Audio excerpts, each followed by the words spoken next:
सन्माननीय व्यासपीठ, ग्रामस्थ मंडळ आणि विद्यार्थी मित्रांनो, आज 15 ऑगस्ट म्हणजे भारताचा विश्व स्वातंत्र्य दिन. सर्वांना स्वातंत्र्य दिनाच्या हार्दिक शुभेच्छा. शास्त्रज्ञांमध्ये अष्टपैलू शास्त्रज्ञ होते ज्यांनी आपली ओळख निर्माण केली ते म्हणजे भारताचे सर जगदीशचंद्र बोस होत. त्यांचा जन्म 30 नोव्हेंबर 1858 रोजी भारतातील बंगाल राज्यात झाला. इंग्रजी शिकण्यासाठी मातृभाषा चांगल्या प्रकारे बोलता आली पाहिजे असे त्यांच्या वडिलांना वाटे. त्यामुळे जगदीशचंद्र बोस यांचे बालपण शिक्षण त्यांची मातृभाषा बंगाली भाषेत झाले. डॉक्टर बनण्यासाठी ते लंडन गेले, पण आजारी पडल्याने परत आले. ते डॉक्टर बनू शकले नाहीत.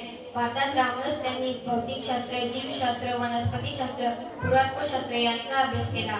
माणसाप्रमाणे वनस्पतींनाही संवेदना असतात हे सिद्ध करणारे यंत्र त्यांनी तयार केले आणि जगभरातील शास्त्रज्ञांना तोंडात गोटे घालायला लावले. डॉक्टर जगदीशचंद्र बोस यांना रेडिओ विज्ञानाचे जनक म्हणूनही ओळखले जातात. त्यांनी अनेक विज्ञान कथाही लिहिल्या. डॉक्टर जगदीशचंद्र बोस यांचे निधन 23 नोव्हेंबर 1937 साली झाले. डॉक्टर जगदीशचंद्र बोस यांच्याविषयी मी एवढेच म्हणेन, विज्ञानाच्या विविध शाखांमध्ये त्यांचे योगदान राहिले भरघोस. भारताचे महान शास्त्रज्ञ डॉक्टर जगदीशचंद्र बोस. जय हिंद.